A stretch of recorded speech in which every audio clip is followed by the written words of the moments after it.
रिया Titan समुदाय की एक देवी थी और टाइटन्स की पहली पीढ़ी की सदस्य थी।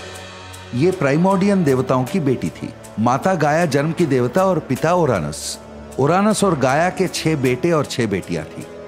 रिया को देवताओं की मां माना जाता था। उनके पति क्रोनस थे। इन दोनों ने मिलकर नए ग्रीक देवताओं को जन्म दिया और इसलिए उसे देवताओं का मां मानते हैं। रिया का सीधा सीधा मतलब होता है बहती हुई नदी, जो दर्शाता है औरत की शरीर से माहवारी खून और दूध का बहने को। हालांकि सारे टाइटन्स आकार में बहुत बड़े होते थे, पर रिया को एक इंसानी कदकाठी वाली देवी की तरह दर्शाया गया है।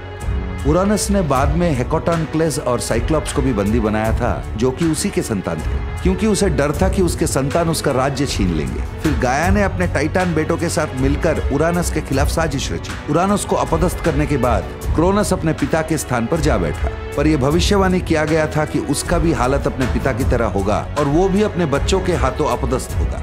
क्रोनस ने बाद में अपनी बहन रिया से शादी की और रिया ने उसे 6 बच्चे दिए: डिमीटर, हेस्टिया, हेरा, पोसाइडन, हेवीज और जूस। अपने पिता के समान भाग्य से डरकर अपने बच्चों के पैदा होते ही क्रोनस एक के बाद एक अपने बच्चों को निगलने लगा।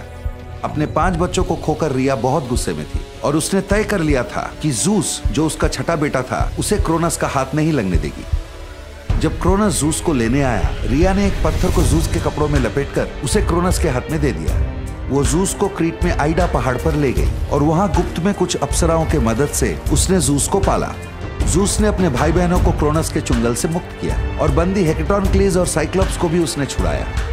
बाद में इन सारों ने मिलकर क्रोनस को और बाकी के टाइटन्स को हराने के लिए एकजुट होकर लड़े और ये युद्ध 10 साल तक चला। इस युद्ध के बाद ग्रीक के पौराणिक कथाओं में देवी देवताओं का एक नया दौर शुरू हुआ।